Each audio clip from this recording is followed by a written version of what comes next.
Welcome to the Winged Wheel Podcast. Here to talk all things hockey are your hosts, Brad Crisco, Ryan Hanna, and Evan Lobsinger.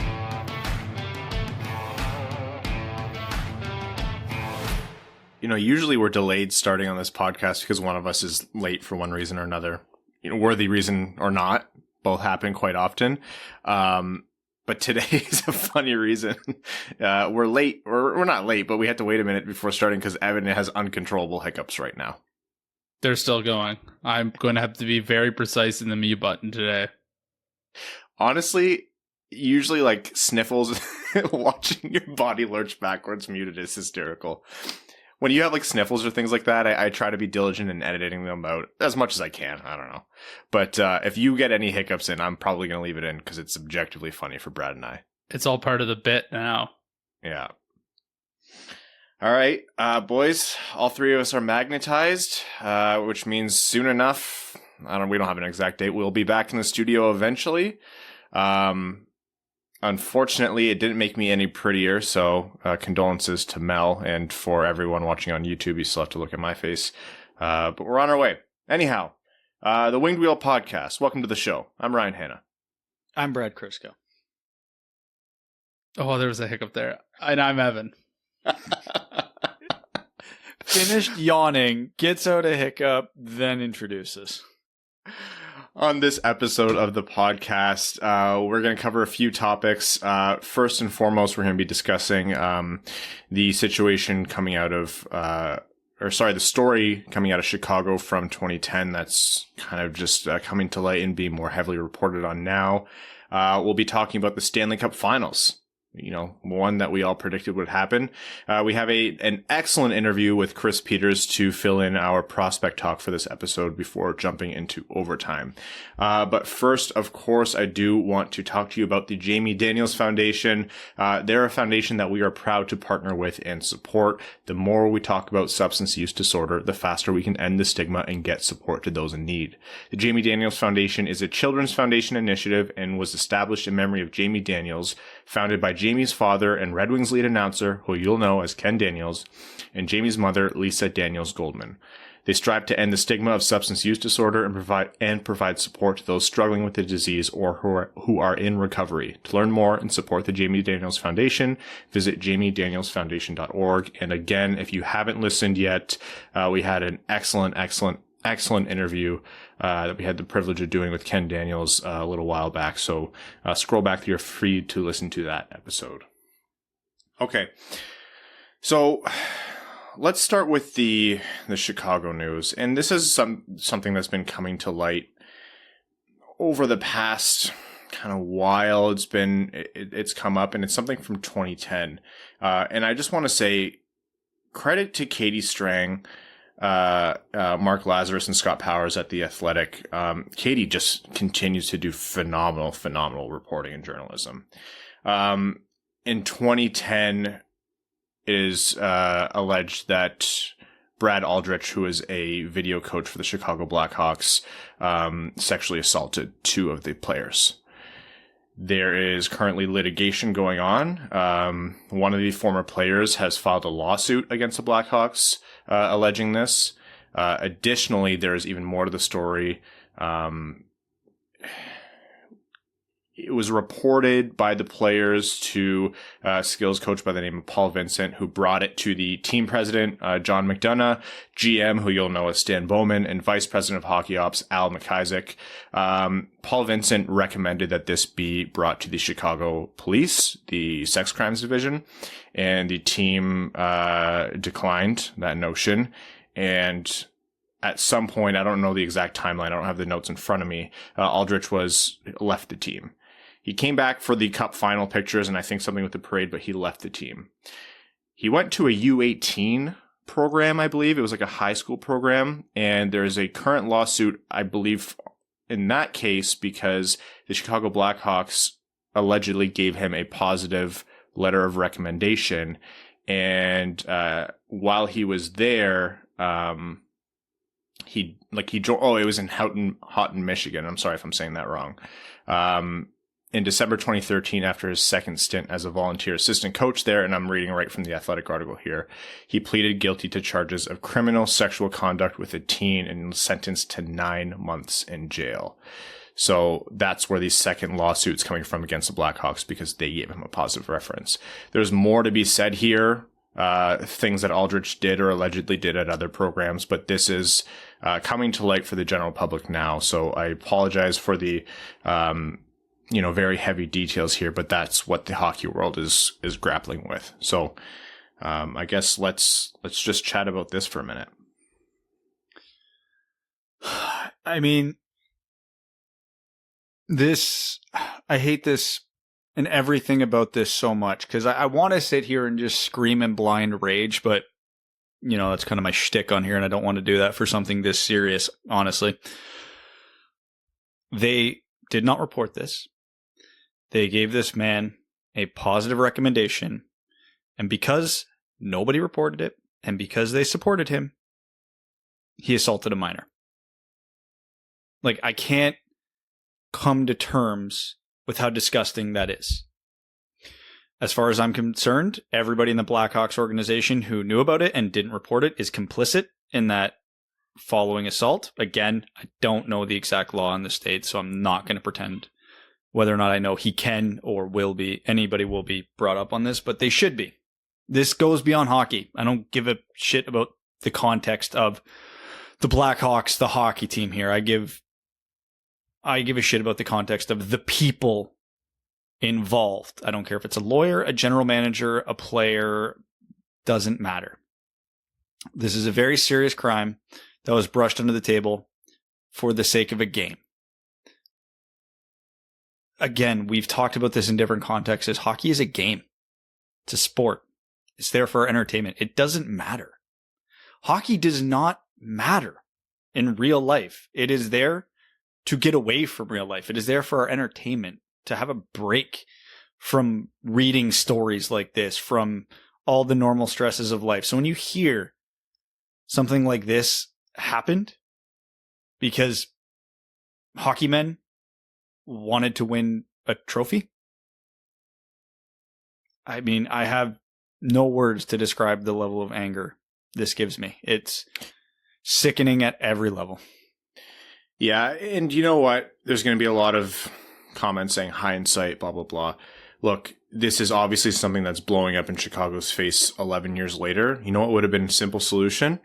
The execs who heard this said, okay, they suspend Aldrich with pay until an investigation is done. They report it to the police right away because of the nature of the allegations.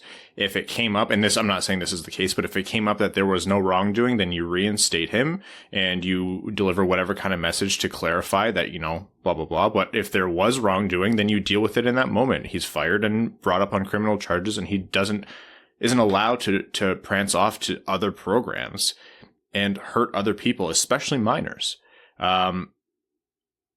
It's really not difficult. It's really not difficult. And it's not, there are a lot of things that, I'm having a hard time articulating this. There's a lot of difficult conversations to have when everyday stresses, when, culture and society bleeds into sport. And I don't think things are so black and white or there's always an easy decision. This one is easy. I have no idea what could possibly justify sweeping sexual assault under the rug and preserving this guy's status as in his career at the expense of real human lives. It is just so bafflingly stupid. That's why I'm struggling to articulate it. Like, there's just really no words to comprehend why Chicago, the organization, would make this their problem this way. I'm not saying they wouldn't have had responsibilities, if this happened under their purview or under their jurisdiction. No, you would still need to figure out how this happened and why this happened and sort that out as well. But nobody is going to be coming at the Chicago Blackhawks like we all are now, because they should come clean and they should allow an open investigation and they should make sure the truth comes out and things are remedied now. But nobody would be doing this had they just done the right thing initially. And it's so simple. You tell a toddler that, just do the right thing right away. But here we are, grown-ass men who couldn't do the right thing. And what's going to make this worse is we know why they did it. They were a top team in the league. They did not want anything to ruin that. Again, they wanted to win a trophy in this game. What's probably the worst part about it? They did. They probably sat back at the end of the year and went, sure glad that didn't come out. Sure glad that worked. We got our trophy. Sure, who cares what happens to everybody else that this guy will assault after this because we got a piece of hardware. You know that thought went through their head when it was all said and done. I mean, whatever punishment the NHL is going to throw at the Hawks, throw at the owner, throw at the people involved, it's not going to be stiff enough. I echo exactly what you guys said. Like, it's just so fucked up what people will do just to win in a sport. And like, yeah. In the NHL, there hasn't been a peep about it other than, the reports and the articles coming out, which I can understand because there's ongoing litigation behind it, but it's just, what a freaking mess. Well, it'll be a surprise to no one that this story is going to continue to develop as I'm sure more information rolls out. So there will be more to come on that. But we did want to open the show by addressing that first. Okay. Before we get into the interview with Chris, let's discuss the Stanley Cup Finals. So this is going to be a segment, Brad, where I think we're gonna come to blows. The Montreal Canadiens take out the Vegas Golden Knights in 6 games. The Vegas Golden Knights took out the Colorado Avalanche, who I would have said were the best team in the league the round prior, and the Montreal Canadiens beat them in 6 games. Tampa Bay won a thriller over the Islanders. I thought that was a fantastic series. Doesn't matter how boring any individual game was. I thought that series had all of its moments. That went to 7. The hockey gods have been kind to us, and Tampa Bay came out on top. I do think Tampa was the better team in that series, but I could have seen that going either way. Regardless, Tampa Bay has a chance to repeat. Montreal has a chance to be the first Canadian Cup champ since the 93 Canadiens. So, initial thoughts. Evan, you first, because I know what Brad's going to say. Hey, we get exactly what everybody wants. Red and blue versus the white and blue. It's a great final. Everybody's wanted it for a long time. Well, I don't know. Like, we got Tampa, who are a bunch of cheaters, and I don't care if it's whatever people think about it. They're greasy cheaters. There's no way you're telling me that Kucherov couldn't play before Game 1 of the playoffs, because looks like he's in mid-season form right now. I'm all aboard Montreal. I've drank the Kool-Aid. I'm all on board. I hope Montreal wins this. They have a tough test, but I said the exact same thing with Vegas. They've done it once. They can do it again. I really hope Montreal pulls it out. And like I said to my buddies in our group chat, I said, Montreal's going to burn one way or another. They're going to win and it's going to burn down. They're going to lose and it's going to burn down. So I just hope Tampa Bay just doesn't blow them out of the water. I hope it's not like a 5 or 4 gamer and Montreal can make it interesting. I think they can. They've got lightning in a bottle every series. I'm on board. I'm Montreal in 5. Okay, first of all, screw you. Well, did you just say Montreal in 5? I said the Vegas series. It was going to be one of the teams in 5. I was close. I threw to you first because I didn't think you'd bring up the Tampa Bay being over the cap thing, so piss off with that. No, yeah, I'm also on the Montreal train. First of all, let's put it out there. From a Red Wings fan perspective, there's no winners here for Red Wings fans, unless you're able to detach yourself from that, which I think we all just should. Like, just enjoy the playoffs for what they are. It's okay. Like, there's enough of a story here where I'm okay getting behind Montreal because I think it's objectively hilarious. I want as few repeat cup winners as possible because I want the 97 and 98 Red Wings to stand in hockey, like modern hockey history, keep their place. Fucking Penguins already did it, so we don't need more of that.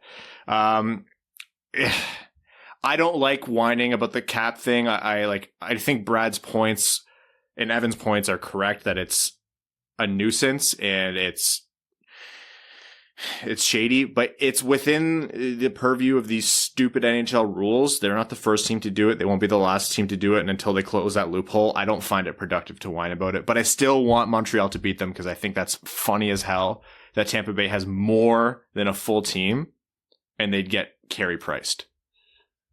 Isn't their salary now higher than the 2002 Red Wings? Is it actually? Well, I mean, once you count for inflation, I guess that's not too surprising. I suppose that's true. Yeah. I said Vegas in 5. I'm not going to start changing the way I predict it now. I think Tampa's an unreal team. I think Tampa could afford to sit Kucherov for 2 games to heal up because I think he has some busted ribs from Mayfield. I'll go Tampa in 5 here. But let me tell you, I will laugh every single time Montreal scores a goal. So let me be clear, because I've said this 100 times, but people still take it. I do not begrudge Tampa for going infinity dollars over the cap. The loophole was there. They exploited it. I'd have done the exact same thing. I blame the NHL for having such a stupid loophole. You could take Vasilevsky off the Lightning right now. They're over the cap. I don't care about the legalities of it. It feels unfair. It feels wrong. The NHL lost an entire season to get a salary cap and to bring parity to the NHL, and then allow a team to just absolutely piss all over the line of the salary cap in the most important part of the year. Like, I hate it. The Hawks did it before. Nobody raised as big a stink. People are making more of a stink with Tampa because they are just way more over than even the Hawks were, to the point where it doesn't feel fair because, again, Tampa was a super team to begin with in this era, which is impressive to do, but now they're doing it without a salary cap. It's just, I can't come to terms with it because it just doesn't feel fair. Can I add one point to this before we move off like the cap specific discussion? And this is in both of your, like, both of you are objectively correct, and I know that. And the one thing that gets me is that the NHL went out of their way to retroactively retroactively implement cap recapture penalties for teams who created contracts in a way that was legal at the time. And they went and retroactively made those contracts illegal, or, you know, move them outside of the green zone into this gray zone, where now you have like the Shea Weber contract or the Roberto Luongo contract and a couple different contracts that had these massive penalties attached when the player retired. I think that's insane. And what's even more insane is the NHL is unwilling to close this loophole when they went so far in the other direction on the cap structure for long contracts thing. So that, it's just so inconsistent from the NHL. The only consistency here is that they are inconsistent and that they aren't organized about it. Like, that's the NHL getting in its own way? That seems unlike them. In this year of our Lord, 2021? Absolutely not. Anyways, Brad, go ahead. So that all leads me to my grandiose point. Grandiose. I know I'm doing it on purpose, Ryan. I'm going to keep doing it. Tampa's a better team. I mean, I'm going to pick with my brain every round, not with my heart, just because it's what we do. And Tampa is better in just about every facet of the game of hockey, except for goaltending right now. And even that's pretty damn close. How do you not pick Tampa? Like, I hope I'm wrong. I mean, I passionately dislike both of these teams, but, you know, at least Montreal's story is fun. At least it's a true Cinderella team in the era of bottom feeders going on runs not being all that uncommon. You know, there's a lot of fun to it. Canadian team being up north, a lot of people are talking about a great, good storyline. Still don't like the team, but I'd rather that than, you know, the evil empire winning it again. So I'm going to take Tampa in 6. I just hope I'm wrong. I have to say, as an overall storyline, ignoring the details that made it this way, as an overall storyline, scrappy underdog, representing a group that hasn't won a cup, which is any Canadian team in, 18 years, beat 3 or 2 top teams and a team that beat another purportedly top team to get here against the villain someone our team which a lot of hockey fans are rallying against, that is a fantastic storyline for the NHL. These playoffs have been so fun in so many different series, and for it to culminate into this true David versus Goliath, like, we're talking whether Danault can shut down Tampa Bay's best players. Like, that is, to me, that's what the playoffs are all about. It is so easy to get embedded in which team should have won this series, or if you run this series 100 times, who wins 51 times or more. Like, that's all well and good, but to me, that's not what the playoffs are about. The playoffs are about eking out that extra little bit of percentage, sacrificing your body, making the play, players stepping up and doing things that they, wouldn't have done or couldn't have done in the regular season because they are just willing to do anything possible to win the Stanley Cup. It sounds like, old school hockey, but no, that's not it. It's the toughest competition in sports. Winning 16 times in the Stanley Cup playoffs to win the Stanley Cup is the most difficult thing to do in team sports. And to me, this is what it's all about. I hope this series doesn't end in 4 or 5 because that would be a disservice. I hope we see Montreal put up a fight because this is just so quintessential hockey. It's so quintessential Stanley Cup playoffs. No, the quintessential hockey is the storylines around the Montreal Canadiens right now, because it's hilarious because everybody's watching the same thing we are and they're just learning the wrongest of lessons. Carey Price is Carey Price and he's being Carey Price. Everybody agrees on that. The analytics guys and the old hockey men shaking hands on that topic. And yet all the storylines about where they're succeeding up in front of Carey Price, they're big defensemen and Philip Danault and, Corey Perry's turning back the clock. And those are the storylines you see over and over and over again. But really, who's driving this team on offense? The rookies, the young guy. Nick Suzuki, Cole Caufield, Jesperi Kotkaniemi. 3 very young, very small, well, Kotkaniemi's not that small, but very small forwards. Nobody's calling attention to that. Montreal is succeeding because everything is going right. Obviously, I'm not shooting down everything Danault, Perry, and their big 4 defensemen have been doing. They've been playing great. There is no arguments there. But just to gloss over that other part, the most fun part of it is just quintessential hockey media. Cole Caufield has had as many goals in the semifinals as every Vegas forward combined. Nick Suzuki is their number 1 centerman, and yes, Perry Kotkaniemi is like a half a goal per game player in the playoffs. It is amazing to watch. And is that the lesson teams are going to take from Montreal? My big fear, if Montreal wins, and the only real downside here, other than the ones we've already talked about, if Montreal wins, is too many hockey teams are just gonna do the dumbest things imaginable to try and copy Montreal, when I think we all know it's not sustainable. And the most sustainable part is the part nobody's talking about, or not talking about nearly enough.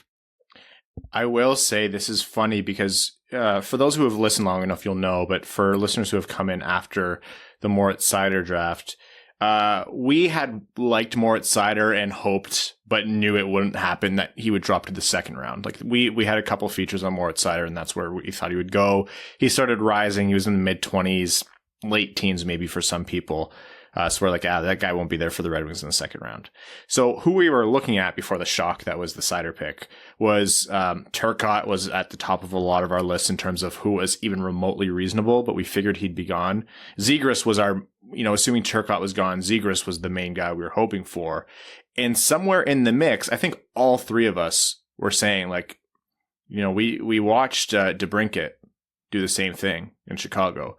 We want Cole Caufield. The kid scores, and he scores at an unholy rate.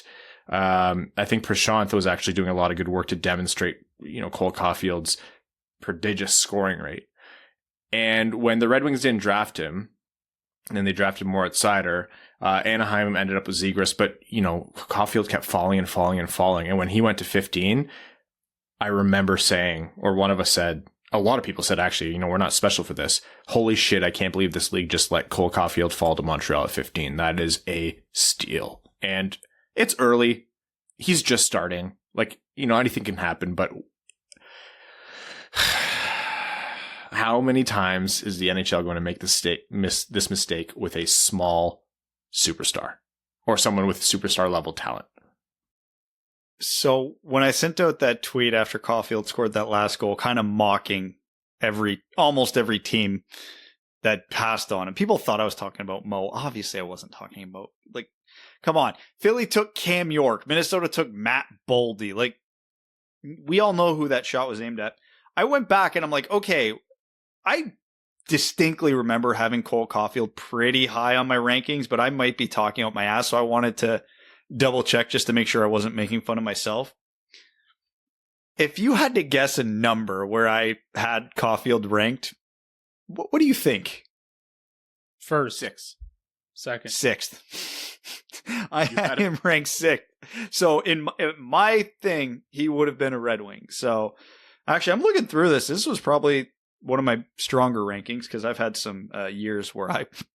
Are you stroking yourself off of about your old rankings on the episode right now? I am. I don't normally do all that well on these. This one actually is panning out pretty well. But anyways, it makes me laugh. Small hockey player can't succeed because he's small. Small hockey player goes on to succeed. Everybody is surprised. Yeah, I hate hockey. If Frodo can take the ring into Mordor, Cole Caufield can score goals in the playoffs. Not impossible. Well, it's crazy to think he's doing this. He didn't have a regular season. He played this season at Wisconsin. So that was one thing I was going to say is, let's imagine, for example, he just goes off this series and he wins the Conn Smythe. He would be the second player ever to win the Conn Smythe before their rookie season. The only other person who's done that is Ken Dryden. He got called up for 6 games and then won the Conn Smythe in the playoffs, and then the next year won the Rookie of the Year. So it could be wild. He's got a couple people to pass, but yeah, I was just looking that up, and that's pretty wild. Honestly, the phrase "if Frodo can carry the ring into Mordor, Cole Caufield can," whatever you said, score, is going to be the peak of this segment. So I think we should cut it off there. I like how you don't remember what it was, even though it'll be the peak. Yeah, well, I mean, it's you talking, and you never listen to us, so I actually have to actively. It actually try kind of hurts. You. Huh? Kind of hurts. Wow. If I cared enough, I'd edit in that clip of, that's how that feels. I think Loki said that? Yeah, Loki said that. Anyways, we're going to jump into our interview with Chris Peters. We're going to talk more about prospects, but instead of looking retroactively, we're going to look towards the future here to the 2021 NHL Draft. So without further ado, enjoy that interview with Chris Peters. We are joined today by Chris Peters, who you will know from Hockey Sense with Chris Peters on Substack and host of the Talking Hockey Sense podcast, one of the giants of the prospecting world as long as we've been following it. Chris, it is truly an honor to have you on the show. Thanks for coming on. Hey, my pleasure. Thanks for having me, guys. Great to be with you. So the question is, how much sleep have you had, and how much sleep do you anticipate having up until this draft?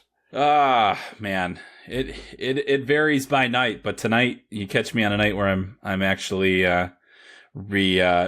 finishing up my final draft rankings, which is a process that takes forever, regardless of how many times I have gone over this in my head. So once I get that done, I will sleep a lot easier, but there's going to be a lot more content between now and the draft. And so, so not much sleep, but, I'm well versed in a lack of sleep with 2 kids and, obviously I keep bloggers hours anyway, which just means that I'm up all night as it is. So, it's right now I'm definitely feeling it. So hopefully I can get this done before and maybe get like 2 to 3 tonight, and I'll be a lot happier about that.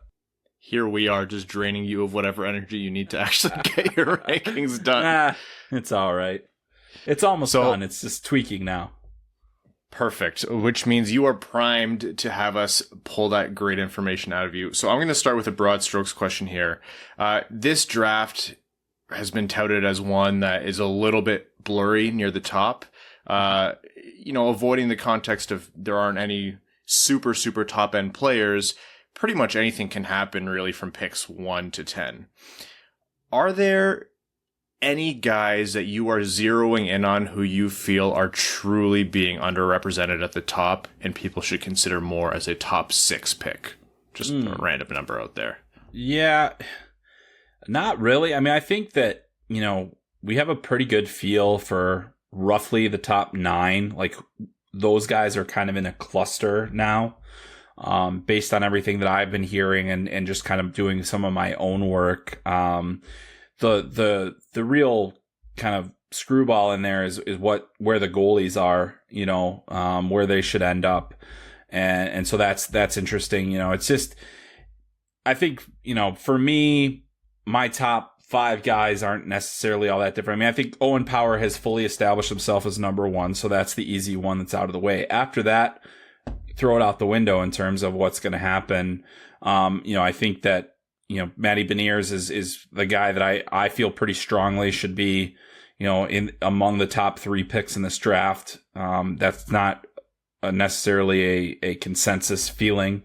But I mean, I feel pretty strongly that he belongs in there. I feel the same way about Luke Hughes. I think that he's been sometimes maligned for some of the wrong things, in his game. And, I still feel like he's a top 5 talent in this draft. He did miss the under 18s with an injury, but seems like that'll be fine. And, he's just such a dynamic defenseman in a year where there aren't a ton of dynamic players.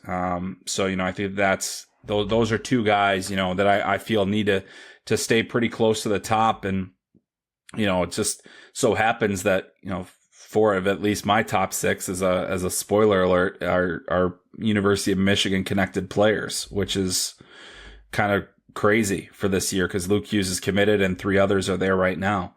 But that's how good that I think that group is. And so that's where I'm, who knows? Before it publishes, it very well could change, but at least 4 of the top 6 right now are in my, are those Michigan guys. So yeah, I think those are, for me at least, the top guys.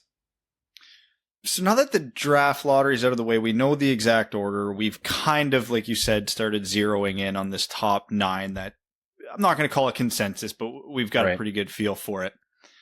If the draft does go fully season, because a lot of people are predicting it's going to get weird, what is the absolute highest? So what team highest up in the draft do you think could reach, not even call it a reach, but go for Wallstedt?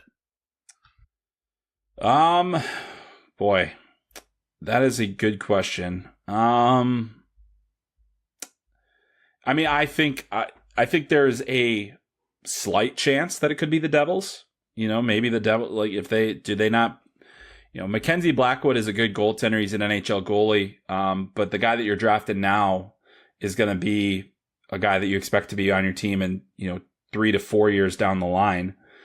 I think that they also have a bit of a prospect pool now where they can start making moves like that, and get a little crazy, but that's probably the absolute earliest. I mean, some people have said maybe even, does Seattle get crazy and go goalie second overall? I don't think so. So I would say that, maybe the Devils are as close as you're going to see to a reach, but then obviously, we talk about the Red Wings too at 6, and that's a possibility there. But yeah, I think there are very wide ranging opinions on Wallstedt and the quality that he has. If he truly is one of the highest upside players in this draft, if he is a number 1 long term, I think both goalies are believed to be number 1 projected guys, both Wallstedt and Sebastian Cossa. So I think that those two, it makes it really interesting. And I think there are some teams that have those guys in different order as well. I think there are some that absolutely believe that Cossa is a better goaltending prospect than Wallstedt. But I don't know exactly how everybody feels about that. So it's just, it's a very strange year where we've got 2 goalies that we're talking about as potential top 10 even picks, which is very rare and really not something I've seen since I've been doing this. So kind of continuing with that, because obviously us being a Red Wings podcast, we've seen the mocks to Wallstedt, to Detroit, and we've heard the discussion of, do you even take a goal in the top 10? Is that even a good strategy? But what makes this one interesting is because, like you said, there's 2 guys who are in the exact opposite of circumstances. Kosa played in a small division and a small season in the WHL and dominated.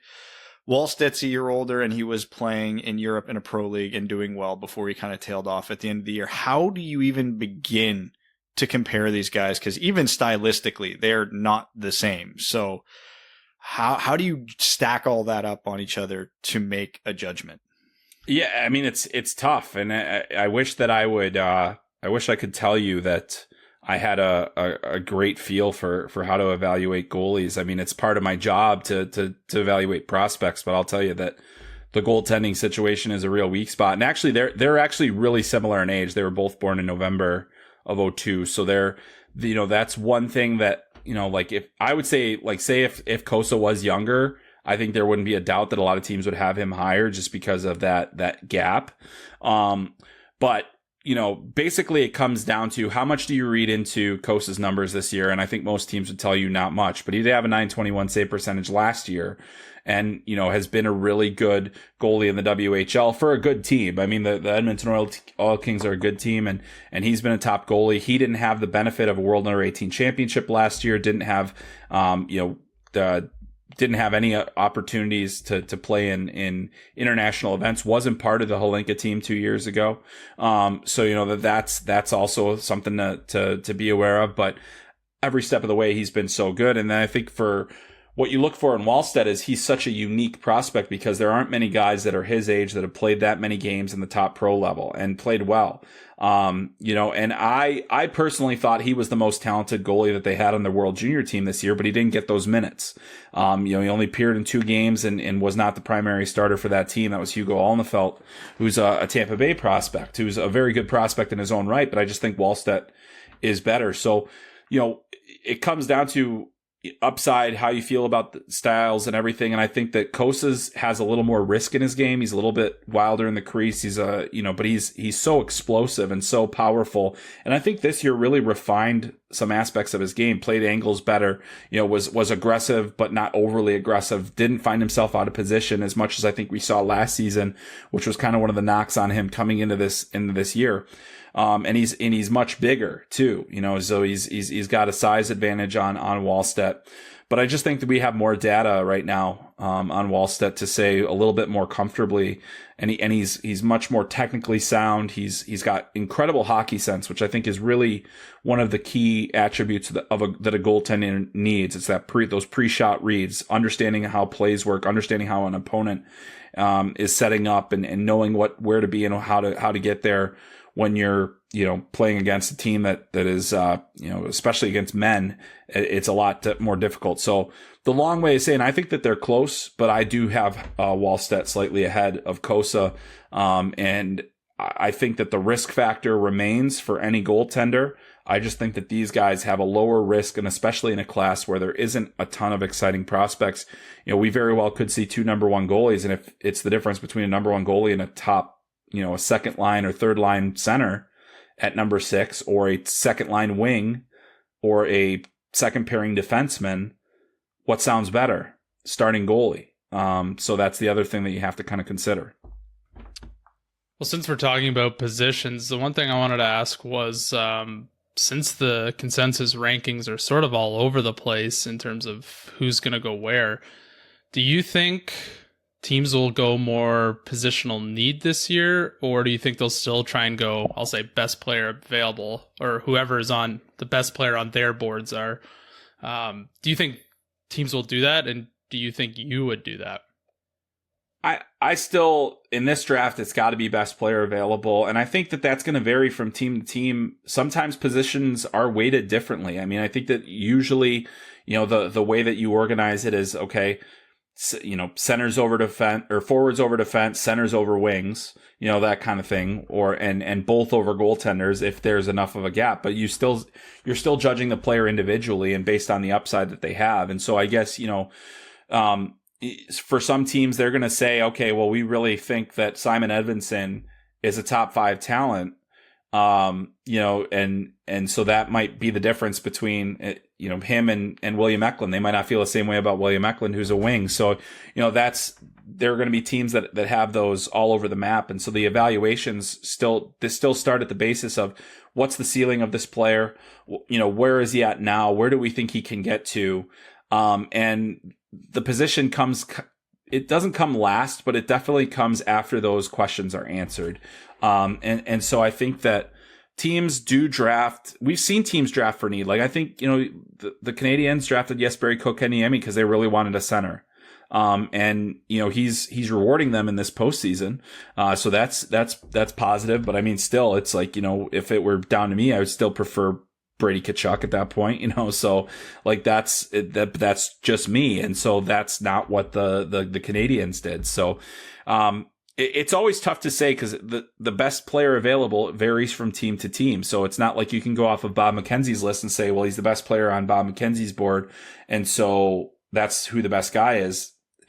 The Columbus Blue Jackets thought, Yegor Chinakov was one of the best players in the draft last year and took him way earlier than anybody else had him. And it just goes to show you that some teams are, he's the rookie of the year in the KHL too. So it's not like they made a terrible mistake there. It looks like they made a pretty good When pick. the Red Wings took Moritz Seider 6th overall, I've sort of thrown everything out the window. Yeah. What I think is best player available, because clearly there's no connection between really what the general public consensus is and what a team's board looks like. Right, exactly. I mean, and it's so different from like, the NFL draft. And, I think that's the draft that so many people are most familiar with, where it's going to be a guy that's going to make an immediate impact on your roster, and you are drafting for need.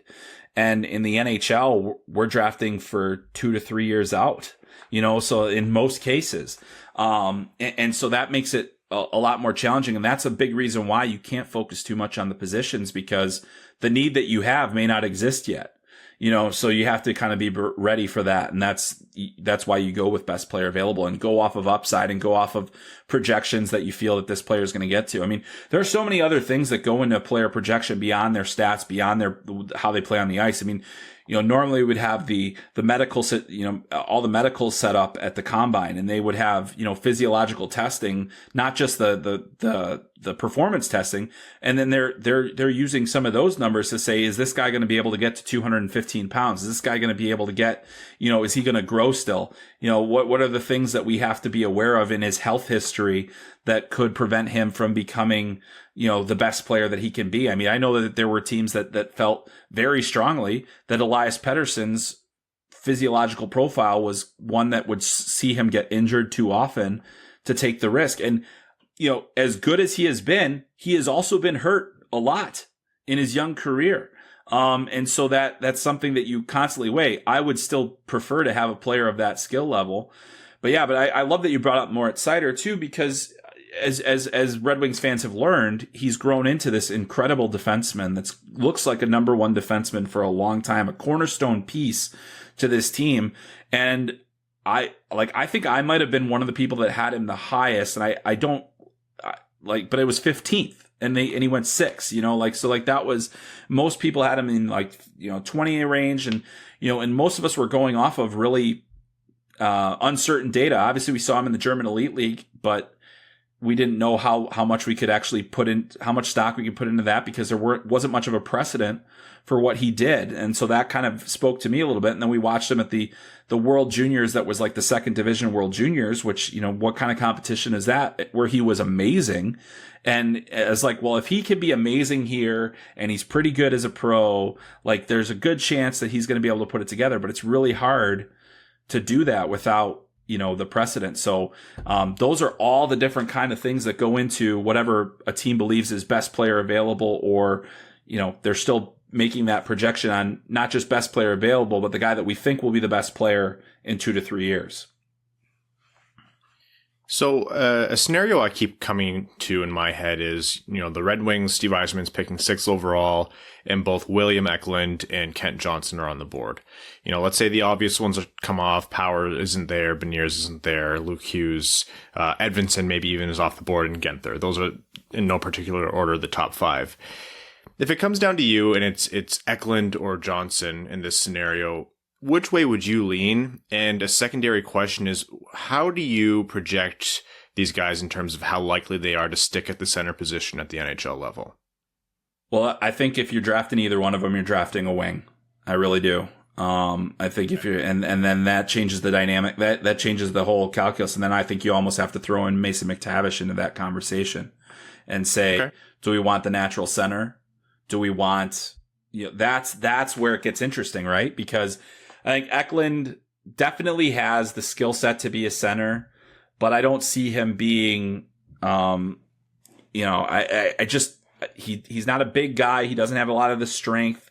I think that we saw how much he can open things up on the wing. He still gives you some defensive responsibility, still gives you great effort at the wing position, but he's open up for more offense. I don't think, if they put him at the center position this year, he obviously wouldn't have had the production that he had this year, wouldn't have played as many minutes as he did this year. So there's a lot of different things that you kind of have to decide on in terms of, what makes sense. I think Kent Johnson he drives play a little bit more. He's got some of that potential, but again, defensively, not exactly his strength. He's an offensive guy. To be on a team that is full of freshmen and to still be a wing, that is to me a little bit concerning. Obviously, he needs to get stronger. He needs to just have better details. We'll see if he plays center next year. I mean, if he gets into the center position, obviously, you kind of look at all that and also have to think about, okay, well, Anaheim is making Trevor Zegras a center. They've taken him, they started him out on the wing, and they realized he was going to best serve them as a center. If you think that Kent Johnson can be a play driving center for you, then that's the pick. I think he's probably a little bit more just because of how many options he has when he carries the puck, and offensively, I think that he gives you a lot there. And potentially could be the center. But I think if you specifically are looking for a center of those players, you're not losing a ton by going to Mason McTavish. Like all of those guys are fair skaters. There's no burners in there. There's no guys that are going to blow you away. Mason McTavish gives you a little bit more versatility. He's grittier, he's tougher, but he also still has skill, great vision, great hockey sense. So there's a reason why other outlets are putting him, top 5 in their draft. I mean, Central Scouting had him second, which to me is too high, but at the same time, that's just me versus their opinion on him. And I think that the huge reason that the value has increased on him is he's a natural center who can play the position, who played it as a professional, and who can still drive play and give you two-way value. So, I mean, I think that suddenly becomes part of the discussion if you're really thinking about centers. So then specifically with McTavish's skating, one of the talking points around him is, well, yeah, he's competitive. He'll do anything it takes to win. So you can assume he will improve his skating. But as we've seen in the past, generally speaking, players after they're drafted don't improve their skating all that much. It for the most part is what it is. It just kind of gets the natural progression from a teenager to an adult, but they still have the technical hiccups and whatever wonkiness comes with their skating. Do you think, understanding that McTavish is probably not going to be a burner, that as the NHL gets faster and faster, he can contribute as a center in the top 6? Yeah. I mean, I think, it's tough to say. The other part of it is that this draft in particular is not the best skating draft. And so you just go with what's there, right? You have to, you can't will the class to get faster, essentially, so if he's the best option, you go into that eyes wide open, knowing that skating is not a strong suit. Now, he's not I wouldn't call him slow. I think he's effective. I think he's competitive. He wins puck battles, and, he's still able to do everything at the level that he's at now without much issue. But I don't know that he's necessarily the guy that, is he gonna be your number one guy and move? I don't think so. I don't view him as a number one center. But I mean, I think your number 2, you can get away with some of those deficiencies as long as he provides that good value. And I think hockey sense really can make up for some of those the lack of skating. And I think that's the same thing with Brandt Clark. They have high end hockey sense. They move pucks well. They understand games. They can still exploit gaps because they know how to, control play and just, make plays in the offensive zone and extend plays and protect the puck as well with their bodies. I think the issues arise, kind of when they're in puck pursuit, when it's like short distance situations where you need to have some burst, puck races, things like that. But if, there are plenty of guys. I mean, you look at Mark Stone right now, and he is it's painful to watch him skate sometimes, honestly. But he's one of the best defensive players in the game, and it's because he's one of the smartest players in the game. He just knows how to play, and so I think that is something you have to take what the class gives you, and I think that you just know that that's something that you have to continue to work on with the player. It's something that they can improve. Will it get dramatically better? Almost certainly not, because at this age it just doesn't seem to happen for a lot of guys. But it can get better, and I think that it's not so bad that that you completely, pass on a guy with his vast versatility and package and diversity of skill that he brings to the table. So pivoting over to Detroit's other first-round pick, which, I mean, I sound like a broken record saying this, 23rd overall, 22nd player off the board. Thanks for nothing, Arizona. Are there any guys within, the top few tiers, so to speak, that you think are liable to drop that could be a pretty good steal at that 22nd player off the board?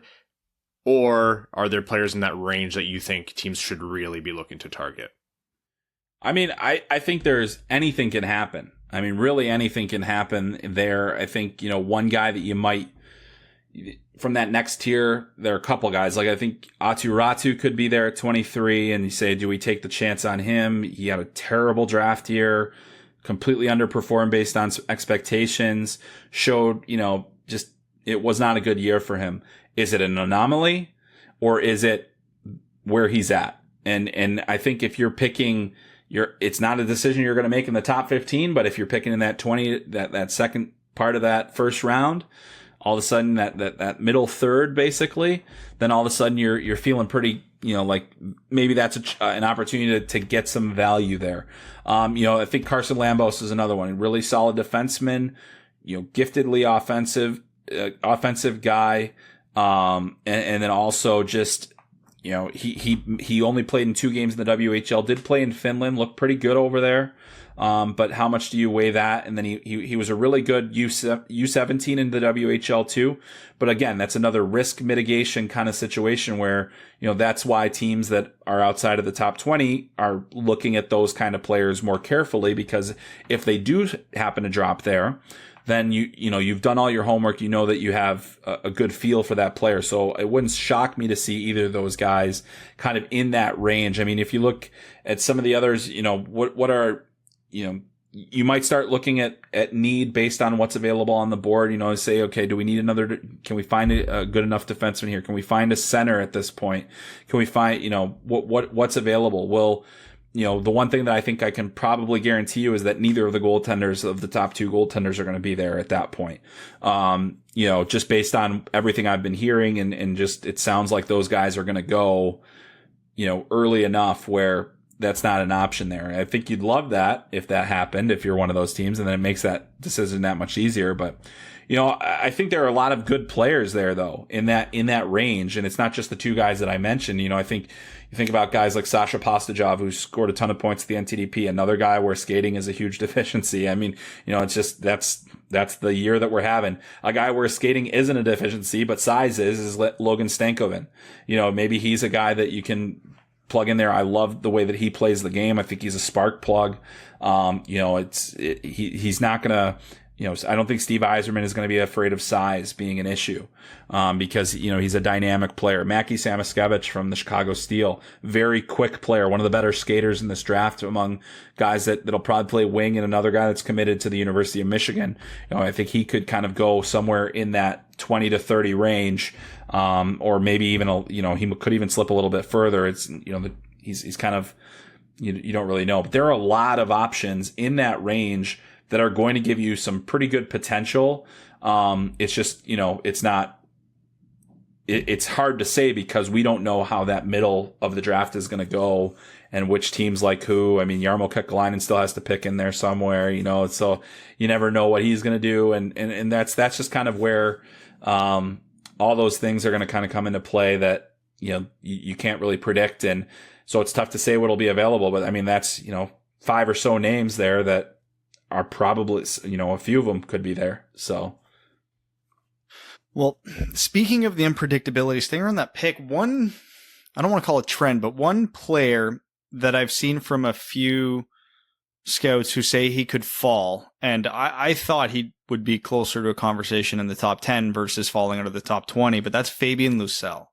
Because obviously requesting the trade mid-season and the inconsistency in his game, combined with the undeniable talent he has projected him all over the map. Do you think there is a chance he could actually fall out of the top 20? I would say it's possible. I'd say if it was me, no. But I mean, I think it is possible. He's a guy that, one of the things about him is he's in a draft that's not very speedy. He's quick. He has great hands. He scores highlight reel goals. I think there are definitely some concerns about, is he consistently competitive enough? Can he do more than perform off the rush? I mean, I think that is a very genuine and real concern. And it is important, even though the NHL can be a rush league, every goal is not scored off the rush. In fact, many are not. And so you have to be able to play kind of down low, and you have to be able to compete. And I think that's one of the things where, when you're trying to get sustained pressure, is he going to be able to win pucks? Is he going to be able to battle and get you a puck off the wall and get it to the middle of the ice? Is he going to be able to go to the net? I think those are all valid criticisms. And, surprisingly enough, when Sweden announced their U20 roster for the pre-World Junior Camp, they'll be coming to Michigan for the World Junior Summer Showcase. He's not on it. Others are, like Simon Robertson and guys that were on his team this year at the World Under-18s. I haven't gotten confirmation why he's not on it, so I don't know if there's an injury or something else. But that's not the first time that's happened to players where there were concerns about, maturity, attitude, those things. Also, he can kind of disappear in games sometimes. And so I still think that the skill level is such and the speed is such that he needs to go fairly high in the draft, top 15, top 20, for me personally. But I can totally see why teams would be shying away from that as well. So is it possible that he slips that far? It certainly is now. If you would have asked me that like right around the time of the World Under-18s, I wouldn't have thought so. But I just think that, especially in those games against Canada and, so he played really well against the US, but in games against Canada, just really went quiet and didn't necessarily have the impact. And so when the games get tough, can you count on him? I think that's the question that a lot of teams have right now. All right. So I have one more question. And it's a question I love asking every scout just because the wide variety of answers we get. So every scout has their guy. I don't know what you want to call it. It's that guy who's ranked 40, 50, 60, 70 on everybody else's list, but just for whatever reason you gravitate for that player. For me, this draft, it's been Ville Koivunen, but everybody else has a different answer. So I want to know, who is your guy that you would be banging the table for if you were an NHL scout? Well, I'm too polite to bang on a table, but I would say that the guy that I really like a lot that, I think most places aren't giving him a first round grade, but I've got him snuck into mine, is Prohor Poltapov, a Russian winger who has just a really tremendous work rate. I think he battles, he competes for pucks, he burns to score, high end puck skills that, he scored one of the best goals that we saw at the World Under-18 Championship with he just toe drags people to death. And I enjoy that. But I think, you have to have that. If you can combine that skill with the work ethic, it goes so far for you as a player. And he's one of those guys where, he just does so many things well. And really the statistics this year too, he had 52 points in the Russian U20 league, which was second most among U18 players this year. So and he's playing in an area where, that league can have a real spread in terms of competitiveness, and he's playing on the side where it's still difficult to score. And he finds ways to make things happen. He gets to the middle of the ice really well. He has no fear in his game. So he's not a big guy, but he plays low to the ice and he gets body position and he finds ways to create offense. And so for me personally, that's one guy that I really like everything about his game. And I think that he's a little bit underrated for this draft. All right, Chris, thank you so much for coming on the show and offering your insights. Again, everyone, Chris Peters from Hockey Sense on Substack. Again, that's hockeysense.substack.com, as well as host of the Talking Hockey Sense podcast. Chris, best of luck leading up to the draft. Hope you get some sleep soon, and let's do this again. Absolutely. Thanks so much, guys. Really appreciate you having me. Cheers. And that was Chris Peters. Thank you so much, Chris, for joining the show, and thank you all for tuning into that interview. Lots more to come, of course, on the draft. For now, let's jump into overtime. We're going to take some questions. Overtime is a segment. Actually, no, I'm always really bad for this. I've been told that we should do an outright call out for this a little bit more.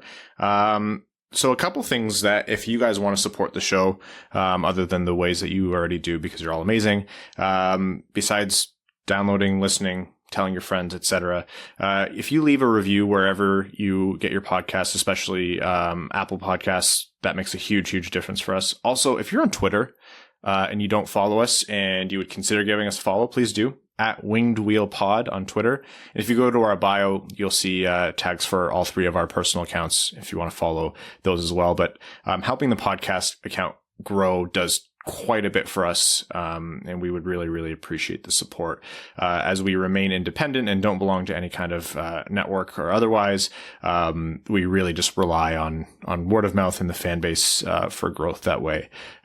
So if you're willing to do that, we would greatly appreciate it, and there will be more pie dances from Evan in the future as compensation. So that is me groveling. I've been told that actually making the ask will make a big difference. So thank you for tuning in to that bit. We're going to jump into overtime, and we're going to start taking fan questions, starting with Patreon, where our Patreon supporters support us in the most incredible way by subscribing to the show. Michael Barry says, I've seen Steve Dangle's tweet. Has there ever been a fan base more broken? Maybe the Bills after the 4th Super Bowl loss. I don't know, Brad, where does the current Leafs stack up against the 4-time Super Bowl loser Bills?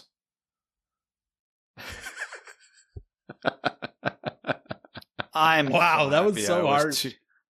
I'm so happy. I was too young to really remember that vividly. Oh, man. Vaxxed up to get our sacks. Okay. Hold on. No, the worst part is I can't even come back at you without pissing off 90% of the people listening. That's the problem right now. Yeah. Also, you have to know Lions fans have never had the hope that a 4-time Super Bowl participant Buffalo Bills have had. Most Lions fans have no hope. That's actually part of our shtick. I am convinced I will go to the grave never seeing a Lions Super Bowl win. I know this in my soul, Brad. I know this in my soul. The only solace for me is knowing that the Bills have a not terrible chance at getting that Super Bowl win this year. Hey there, Dub boys. If Dangle's going to be a Habs fan, are you guys going to become Chicago fans? God, no.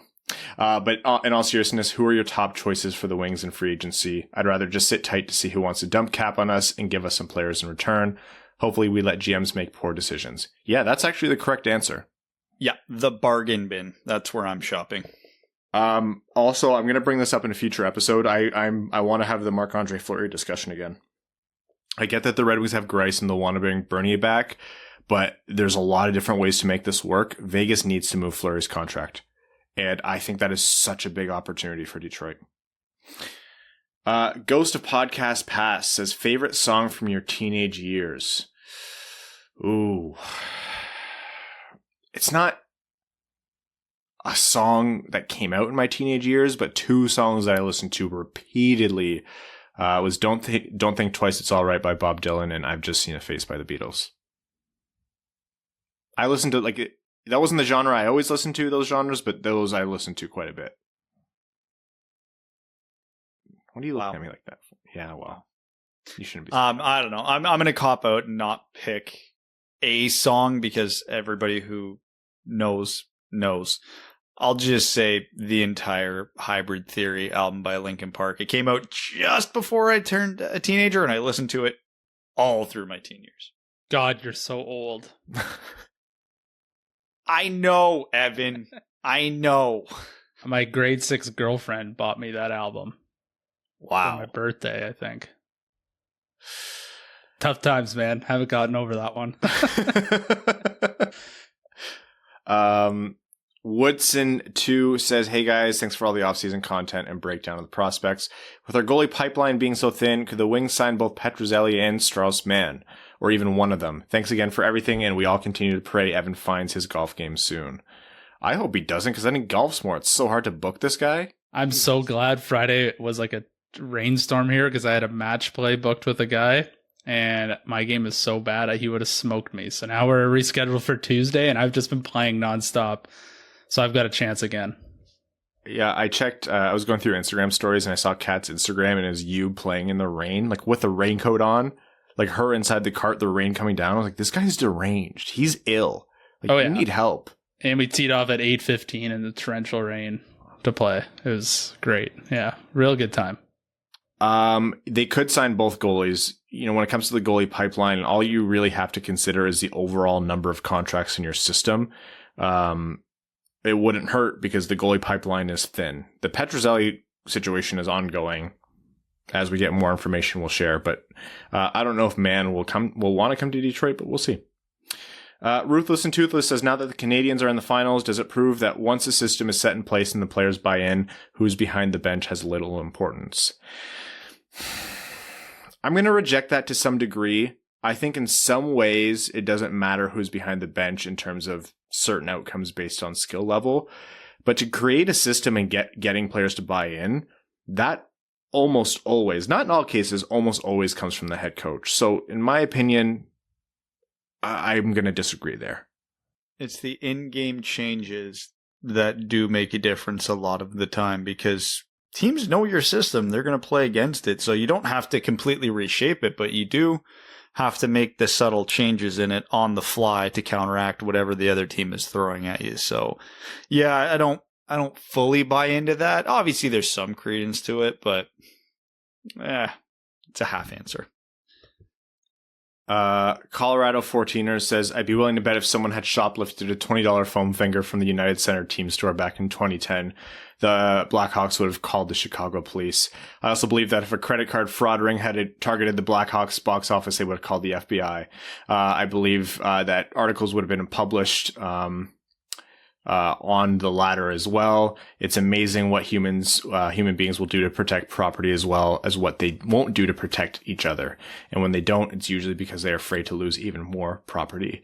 A sad but poignant statement. Third Man In says, first, fire every member of the Blackhawks front office into the sun, starting with McDonough, Bowman, McIsaac, and Gary. Not only did they let down their players, but they enabled it happening to a kid. Next, Gary Bettman and Bill Daly for still not seeing this as worthy of an investigation. Then Chicago media for not digging into this in slow rolling the story. Why does it always have to be left up to Katie Strang of the Katie Strangs of the world to be the ones to do their jobs? Looking forward to the day when a university or organization actually handles one of these situations appropriately rather than trying to bury it. Jonathan Melwish says, hey gents, got a pay bump after a year of enjoyment of your content and you guys getting me back into hockey. I thought it's time to become a patron. Jonathan, thank you so much for the support and welcome to the Dub family. Question is, what's been your favorite non-wing Stanley Cup run or Stanley Cup win? Mine was the Blues winning season. Ooh, non-wings. Lots to choose from. I liked when LA came as the 8th seed. That was a really fun run to watch. There were some fun ones that I just remember because they were entertaining. Like the Dallas Buffalo final was great. The following year, the Dallas New Jersey final was great. But in terms of storylines and ones where I got vested into, Ovi. How could you not love seeing Ovi finally get it? Yeah. Those were the first two I thought of, the LA and the Washington win. The Tampa win last year was pretty interesting as well after they got swept by Columbus in the first round the previous year. I don't know if I'd say I was super invested in it, but it was nice to see pro sports again after the pandemic, and there was an interesting storyline there. I was just at the age where I really started following hockey, so I didn't understand the gravity of it at the time. I just remember the final being amazing, and then obviously as I got older, understanding the gravity. 94 Rangers That was a fun run. Like, they had the massive drought, Messier with the guarantee in the conference finals, and then 7 crazy games against Vancouver. That was a good one. Seeing Brett Hall hammered singing Gloria was also worth it as well. Sam W says, do you think Caufield's quick success means that teams concern themselves too much with size of the draft and other small guys can have similar success? Yeah, oh god, yeah, the answer's here, yes. Yes! Or is Caufield a very special player that's been exceptional at every level and is destined for greatness? That's also true to a degree. Like, not every small player is automatically good, but no. But if you're look at the special other side of the damn final. Braden Point's like 4'11" and might win the Conn Smythe. If you're going to be small, just have tree trunks for legs and have an elite talent, and I promise you'll be fine. So that's my mistake. Thanks, Ryan. Yeah, you skip leg day way too much. Brad doesn't actually. Brad is annoyingly fit for a guy who has less time than most people. And I resent him for it on a deep personal level. Dave Fanto says, after rooting for Carolina all season, Islanders after that, the salary cap fiasco, and the added bonus of being a Wings fan, I have more reasons to root against the Lightning than ever before. Habs in 4 or bust. Anyways, I'm moving from Detroit down to Atlanta this fall, this fall, and was wondering if you guys knew any minor league teams down there worth watching, since it's a 4-hour drive to the closest NHL arena. Thanks for the content. This makes me a horrible person, but one of my employees went on hiatus for the winter, literally to go play for the Atlanta junior hockey team, whatever the hell it was, and I could not for the life of me tell you the name of it right now. Is it the there is one there. Don't know what it is. Atlanta Gladiators? Jonathan put that name forward. That sounds right, but I'm not positive.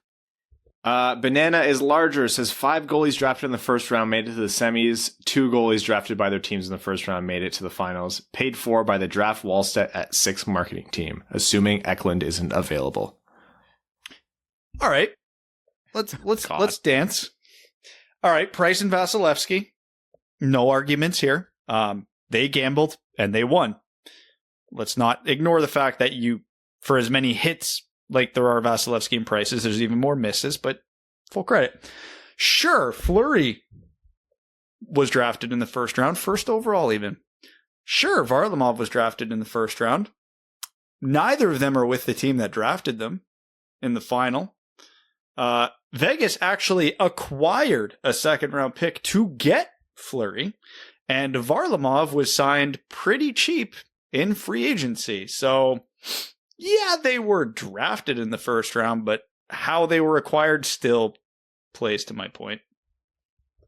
Zach Busting Hyman says, hey guys, I saw a random Twitter mock draft and I have never wanted a player more because of a name. Red Savage almost has to be a wing. If Eisman is any fun, we'll get him. Also, the buster of Hyman, Zach, played at Michigan, so that means we have to sign him because he played with Larkin his freshman season. Am I right or am I right?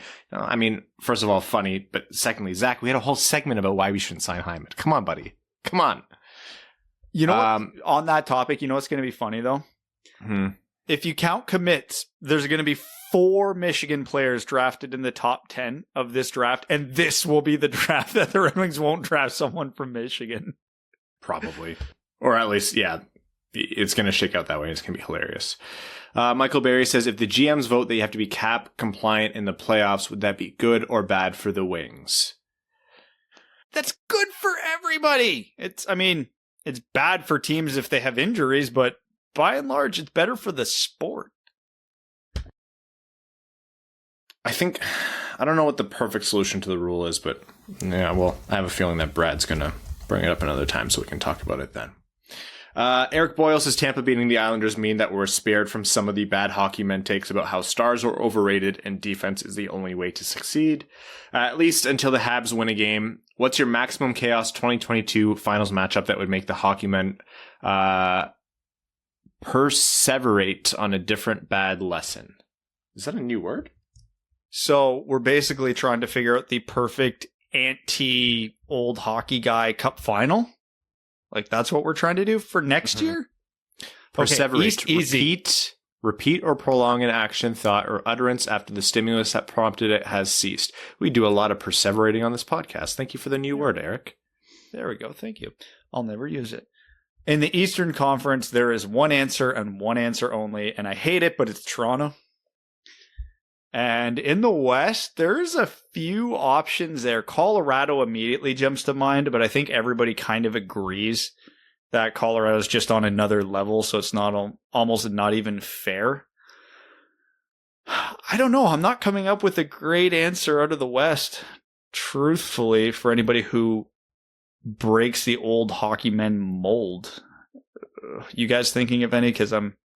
No, because I think there's, as much as we make fun of like it's not a this or that, it's not an us versus them thing. Like there's a lot of crossover. It's not just because someone has a different school of thought. They also recognize good players. And I think your example of Colorado is perfectly right. Anybody if you want to say either side of the aisle, will look at that team and go, yeah, that's an extremely well-built team. It has qualities that, old school hockey constructors will like, and it'll have a lot of new school things that people will like with the way that team's constructed. Toronto honestly, would be Toronto this year making it would be the even bigger middle finger in my mind. Yeah, and if you look at all the top teams, they do have an abundance of skill combined with that quote unquote grit. I mean, Tampa is built that way. Colorado, Vegas, like all the good teams have both of those elements to some degree. But yeah, I'm not finding that like super analytics, high skill, all fun team in the West that would really throw everybody off. Jake Nagy says 3 guys I see as having boomer bust potential at the top of the draft are Clark, Edmondson, and Johnson. If you knew today that they'd all reach their full potential, who would you want the most? That's incredibly close, but I'm going to go Johnson here just because of the amount of talent he has. Yeah, Johnson is the correct answer there. Edmondson would be huge, but I think Johnson's ceiling is the highest of the 3 by a considerable margin. Adam Cowsert says, hey guys, this is unlikely, but did you catch wind or watch the Disc Golf World Championship? No, but I saw the shot, which is apparently the greatest shot of disc golf history, and that was cold as hell. That was sick. Wasn't it like he had to make a hole in one to send it to a playoff or something like that? Like the equivalent of that? Yeah. Like if you grew up dreaming of disc golf, well, first of all, a lot of things. But secondly, I guess that's a situation you'd be dreaming of, and that dude hit it. It was insane. He better have won after that. I never looked up the context. I just watched a 30-second clip. But hey, disc golf. You look cool. Also, the dog on Reddit that went 2 for 2 in the semifinals picked the Habs to win the cup, so no need to watch the cup finals. We know who won. Well, I will never not trust a dog. Lars, the prophet of the towering behemoth, says, hey boys, what would you prefer? Picking one goaler in the first round every 5 years, or picking one goalie in the second and third round every year for 5 years for a grand total of 10 goalies?